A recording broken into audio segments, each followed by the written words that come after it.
বলবো, তাদের বিরুদ্ধে আমরা প্রতিবাদ করে তুলবো, প্রতিরোধ করে তুলবো। প্রিয় সহযোদ্ধা, আজকে অনেক দুঃখের সঙ্গে বলতে হচ্ছে, যারা জুলাই অভ্যুত্থানে, জুলাই আন্দোলনে আমাদের সহযোদ্ধা ছিল, সেই ছাত্র দলের বিপক্ষে আজকে আমাদের দাঁড়াতে হচ্ছে। আজকে ছাত্র দলের গুটি কয়েক সন্ত্রাসীরা যারা গতকাল মোস্তফা হাকিম কলেজে সন্ত্রাসী কার্যক্রম করেছে, আমাদের জুলাইয়ের সহযোদ্ধাদের উপর আক্রমণ করেছে, হামলা করেছে, তাদের বিরুদ্ধে আমাদের আজকের এই প্রতিবাদ। আমরা পরিষ্কারভাবে বলতে চাই, আপনারা যদি পুরনো সংস্কৃতি চর্চা করার চেষ্টা করেন, আমরা আবারও জুলাইয়ে ফিরে যাব। আপনারা যদি পুরনো সংস্কৃতি চর্চা করার চেষ্টা করেন, তাহলে আমরা আবারও রাজপথে আপনাদের বিরুদ্ধে দাঁড়াবো। আজকে অনেক দুঃখের সঙ্গে বলতে হয়, 18 ফেব্রুয়ারি আমরা দেখেছি কুয়েটে আমাদের সহযোদ্ধাদেরকে পিটিয়ে আহত করা হয়েছে, রক্তাক্ত করা হয়েছে কুয়েটকে।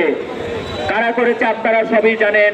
যুবদল এবং ছাত্র দলের সম্মিলিত প্রচেষ্টায় সেই কুয়েটে আক্রমণ করা হয়েছিল। আমরা পরিষ্কারভাবে বলতে চাই, যদি পুরনো সংস্কৃতি চর্চা করেন আপনারা, আমরা আবারও আমাদের সেই জুলাই আন্দোলনের যেই স্পিরিট ছিল সেই জায়গাটিতে চলে যাব।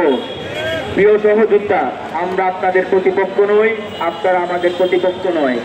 আমরা কারো ব্যক্তিগত দ্বন্দ্বের সাথে জড়িত নই, আপনাদের সাথে আমাদের ব্যক্তিগত কোনো দ্বন্দ্ব নেই।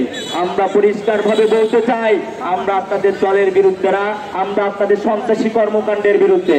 এবং এই নতুন বাংলাদেশে যারাই নতুন করে আবারও সন্ত্রাসবাদ কায়েম করার চেষ্টা করবে, তাদের বিরুদ্ধে আমরা আবারও রুখে দাঁড়াবো। প্রিয় সহযোদ্ধা, পরিশেষে একটা কথাই বলতে চাই, আপনারা যদি আবারও সেই পুরনো যেই 16 বছর ফ্যাসিবাদ কায়েম করেছিল বাংলাদেশে, আপনারা সেই জায়গায় ফিরে যান, তাহলে বাংলাদেশের ছাত্র জনতা আপনাদেরকে রুখে দিবে। প্রিয় সহযোদ্ধা, আপনারা জালিম মজলুম থেকে জালিম হতে যায়েন না। আপনারা দেখেছেন জুলাইয়ে যারা 15-16 বছর জালিম ছিল, তাদের কি পরিণতি হয়েছে।